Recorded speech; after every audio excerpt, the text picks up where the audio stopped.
अजीज़ तलबा व तालिबात अस्सलाम वालेकुम। आज से हम अपने दरसी किताब का सबक मवद्दतुल वतन या वतन से मोहब्बत पढ़ना शुरू करेंगे। इस सबक में हमें वतन से मोहब्बत के ताल्लुक़ से तालीम दी गई है और एक मुख्तसर से मुकालमे या डायलॉग के अंदाज़ में हमको बताया गया है कि जो वतन हमारा है उसकी क्या मुख्तसर तारीख़ रही है, उससे हमें क्या फ़वाइद हासिल हुए हैं, उसके ताल्लुक़ से हमारी क्या ज़िम्मेदारियाँ हैं। तो सबक इस तरह शुरू होता है कि दखलल उस्तादु सामी अल फसला फ़िल हिस्सति दिरासिया लित्ताबीरी व सल्लमा अला तुल्लाबी। पहले हम इसके मानी देखेंगे, फिर इसका तर्जुमा करने के बाद में आखिर में ग्रामर के लिहाज से इसको समझेंगे। दखला मतलब दाखिल हुए, अल उस्तादु मतलब उस्ताद, सामी नाम है, अल फसला मतलब क्लास में, फ़ी मतलब में, अल हिस्सतु मतलब हिस्सा, पीरियड, अद्दिरासिया मतलब तालीमी हिस्सा, लित्ताबीर लिए, ली मतलब लिए, अत्ताबीर मतलब ताबीर। इसके मैं आगे तशरीह करूँगा आप लोगों के लिए। वाह मतलब और, सल्लमा मतलब सलाम किया, अला तुल्लाबी मतलब तालिब इल्मों पर, अला मतलब पर और तुल्लाब मतलब तालिब इल्म।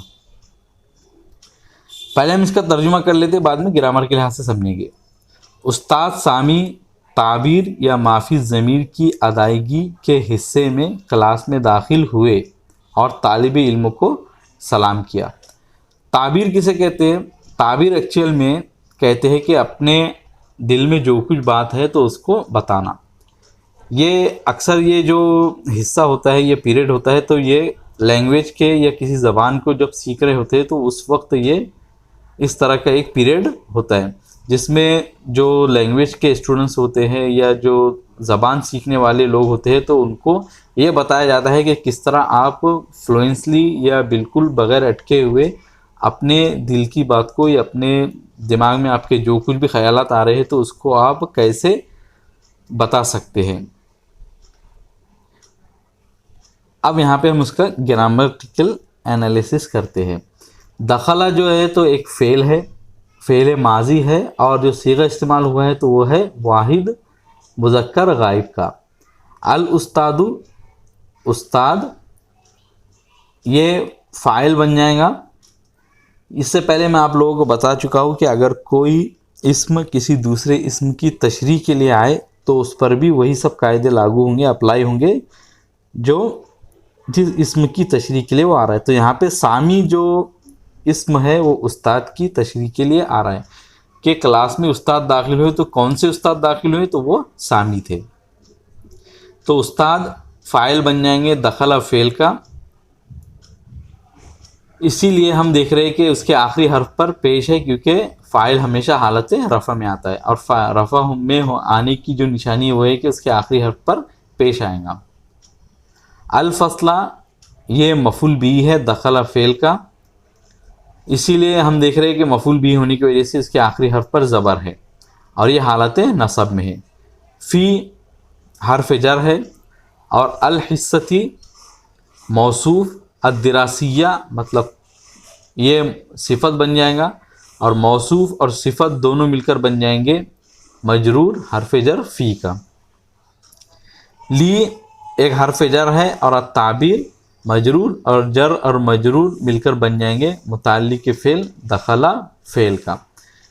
मुताल्लिक़ फ़ेल कहते हैं ऐसे जुमलों का मुरक्कब जो किसी भी फ़ेल के अंदर मज़ीद माना पैदा करता है, जो मज़ीद तशरीह के लिए आता है। तो यहाँ पे दखला जो फ़ेल है तो उससे तो हमको पता तो चल जा रहा है कि उस्ताद जो है सामी वो आए, दाखिल हुए और क्लास में दाखिल हुए, लेकिन कौन सा पीरियड था तो वो ये हमको बता रहा है फ़िल हिस्सती अद्दिरासिया कि वो तालीमी पीरियड था, ये पीरियड था।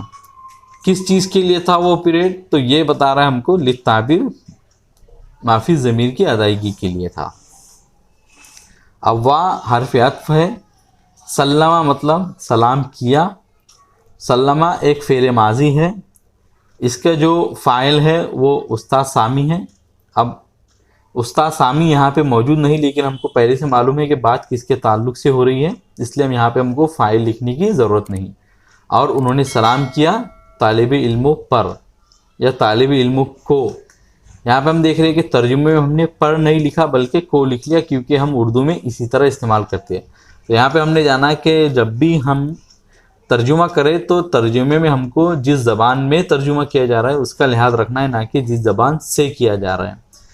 ऑफ कोर्स हमको जिस ज़बान से तर्जुमा किया जा रहा है तो उसका लिहाज रखना है, लेकिन इस तौर पर कि जिस ज़बान में तर्जुमा किया जा रहा है, यानी जब हम उर्दू में तर्जुमा कर रहे हैं तो हमको लिहाज रखना है कि उर्दू के लिहाज से जुमले की बंदिश सही हो। वसल्लम अला तुल्लाब, और तालिम इल्मों को सलाम किया।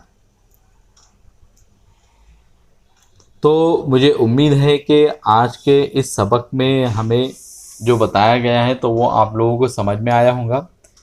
जो जो चीज़ें आप लोगों को बताई गई ग्रामर के लिहाज से या फिर तर्जुमे के लिहाज से या माने के लिहाज से आप समझ गए होंगे।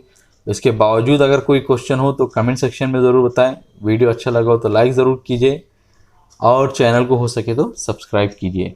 मिलेंगे आपसे अगली वीडियो में। अस्सलाम वालेकुम।